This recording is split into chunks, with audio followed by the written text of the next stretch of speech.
کہ جنہیں ڈر ہے کہ اگر فیل ہو گیا تو کیا ہوگا، جنہیں ڈر ہے اگر نمبر اچھے نہیں آئے تو کیا ہوگا، جنہیں ڈر ہے کہ اگر جاب نہیں ملی آگے تو کیا ہوگا، جنہیں ڈر ہے آگے شادیاں نہیں ہوئی تو کیا ہوگا، جنہیں ڈر ہے اپنے علاقے برادری میں نام نہیں بنا سکا تو کیا ہوگا، جنہیں ڈر ہے کہ فلاں کی چاچے کی تائی کی پھپھو کے پتر کے میرے ساتھ میرا مقابلہ چل رہا ہے اور میٹرک کے اندر اگر میری بی ڈویژن آ گئی تو میرا کیا ہوگا، جنہیں ڈر ہے کہ شاید میں ظاہری لحاظ سے خوبصورت نہیں ہوں، کہیں کوئی انگلی نہ پوائنٹ کر دے، جنہیں ڈر ہے کہ کہیں کوئی پیسے کا تانا نہ مار دے، جنہیں ڈر ہے کہ کسی کو کوئی اوقات یاد نہ دلا دے، جنہیں ڈر ہے کہ کوئی یہ نہ کہہ دے کہ تجھے فلاں نہیں آتا، یوں نہیں آتا، فون نہیں آتا، شو نہیں آتا، جنہیں ڈر ہے کہ کوئی ذلیل نہ کرتے کہ تجھے ویسٹرن کلچر کی پہچان نہیں، جنہیں ڈر ہے کہ کوئی ذلیل نہ کرتے کہ تجھے پنڈوں دیہاتوں کی پہچان نہیں، یہ ڈر جو لوگ صدیوں سے ڈالتے آئے اپنے جھوٹ کو جسٹیفائی کرنے کے لیے کہ کہیں یہاں پر ایک بڑا لیڈر نہ پیدا ہو جائے، کہ کہیں ان کے اندر کا جھوٹ کل کو ان کے سر پہ کھڑا نہ ہو جائے اگر ایک امام کھڑا ہو،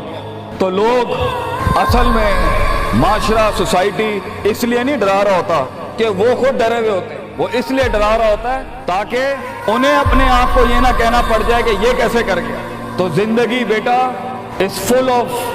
dogs and scorpions and snakes، یہ بچھو، یہ سانپ اور یہ کتے بلے زندگی میں رہیں گے بیٹا، مگر شیر کی شان 10 کتوں میں، جو میرے بڑے نے مجھے ایک دفعہ کہا تھا کہ پتر 10 کتے بھونک رہے ہوئیں تو 11واں نہ بنی،